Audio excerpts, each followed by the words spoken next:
ഇടുക്കി മൂന്നാറിൽ ലക്ഷ്മി എസ്റ്റേറ്റിൽ വാഹനങ്ങൾക്ക് നേരെ കാട്ടാന പാഞ്ഞെടുത്തു. മാങ്കുളം മേഖലയിൽ നിന്ന് വന്ന ഒറ്റയാനാണ് അവിടെ ഭീതി പടർത്തിയത്. കണ്ടില്ലേ, ഇരുട്ടത്ത് അങ്ങനെ പമ്മി നടക്കുന്നത്.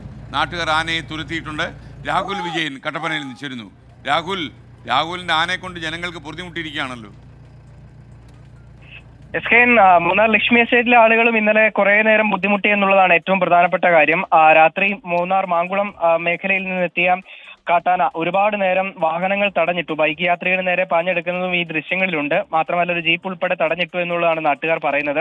പിന്നീട് നാട്ടുകാർ വലിയ പാടുപെട്ടാണ് ഈ കാട്ടാനയെ തുരത്തിയതെന്നാണ് പറയുന്നത്. മാത്രമല്ല ഈ വനം വകുപ്പിന്റെ RRT ടീമിന് കൃത്യസമയത്തേക്ക് ആ സ്ഥലത്തേക്ക് എത്താൻ കഴിഞ്ഞിട്ടില്ല എന്നുകൂടി പറയുന്നുണ്ട്. ലക്ഷ്മി എസ്റ്റേറ്റിലെ ഏറ്റവും ഉയർന്ന ഭാഗത്താണ്, ലയങ്ങളോട് ചേർന്നുള്ള ഭാഗത്താണ് ഈ കാട്ടാന എത്തിയത്. എന്തായാലും ആന ഇപ്പോഴും ആ പരിസര പ്രദേശങ്ങളിലൊക്കെ ഉണ്ട്. വീണ്ടും ജനവാസ മേഖലയിലേക്ക് ഇറങ്ങാനുള്ള സാധ്യതയുണ്ട്. അതുകൊണ്ട് തന്നെ വനം വകുപ്പിന്റെ നിരീക്ഷണം കൂടുതൽ ശക്തമാക്കണമെന്നുള്ള ആവശ്യം കൂടി നാട്ടുകാർ മുന്നോട്ട് വെക്കുന്നുണ്ട്. S K.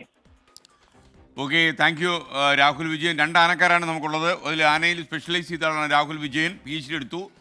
പിന്നെ ഒരാളുള്ളത് പാലക്കാട്ടെ നിഖിൽ പ്രമേഷ്.